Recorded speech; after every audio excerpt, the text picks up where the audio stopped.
Good morning, Graham Vincent, violin maker and musician. I've been incredibly busy over the last few days, as you know. If you follow me, you'll know that I've been working on 3 violins at a breakneck pace to get them ready for a show coming up. They're coming on quite nicely.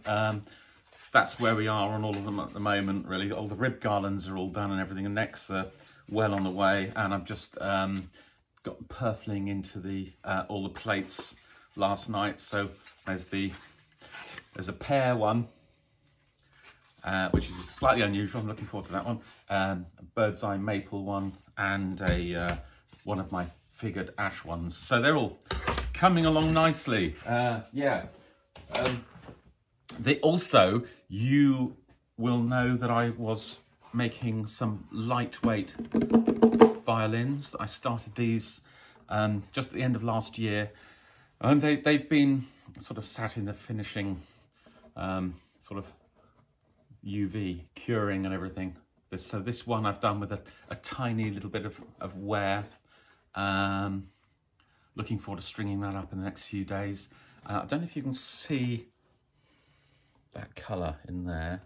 I have as kind of prompt. Let's get a light on that. I don't know if you can see that. I don't know if that's going to show up very well, actually. Ah, that's better. There we are. I've decided I really rather like painted insides of peg boxes, and so I'm going to start doing them in different colours just for the hell of it. So that's one of them, and then the other one is going to be slightly more. Can you see that?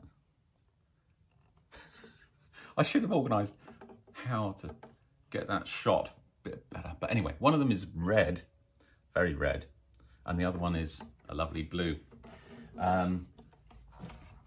So yeah, these are incredibly light, and what I always look for when I'm making a violin is sort of, you get that sort of responsiveness. It sounds like a drum waiting to go, and these have that in abundance. The other thing that's always amuses me is when you're working on the headstock, you should be able to sort of, most of the sound sort of comes from the body, which is normally a good sign that it's a responsive instrument, and that's certainly the case with this.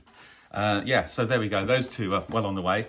The other thing I've been doing that I've mentioned as well is I've been doing a repair on a violin I made a while back, which had rather a nasty accident, unfortunately, and the neck got broken off, or came off one way, shape or form. Not entirely sure why, but I've repaired it, made a lovely repair. I think it all works perfectly.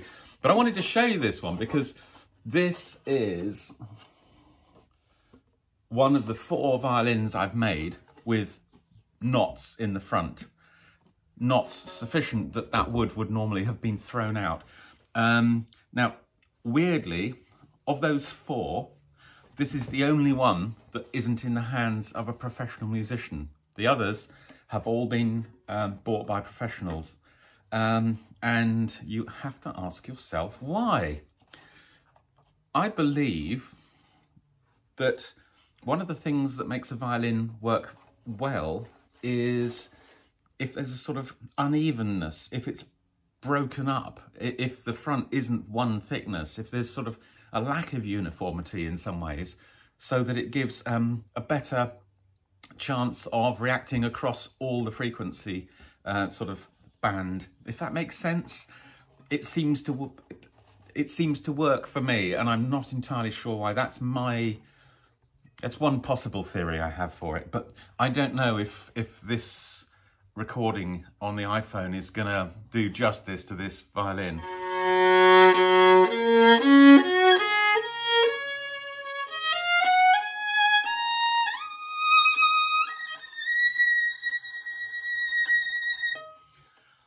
This is a much better violin than I am a player, so.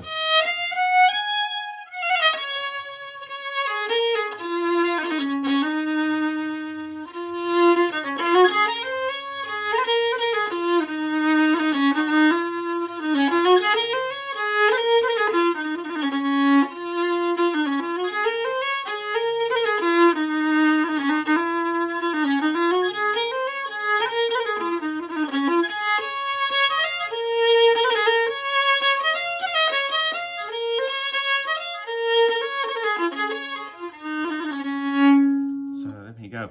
It's a lovely violin. Again, it's one of my figured ash ones, and this is going back to its owner in the next few days. I'm just hanging on to it for a day or two just to make sure it's settled in nicely, but I'm very happy with that. As I say, I'm making another ash one at the moment. I do also have another ash one for sale, so if you particularly like that style, and I have to say I love it, then get in touch. Yeah, so that's it basically. Talk to you soon. Cheers folks, bye.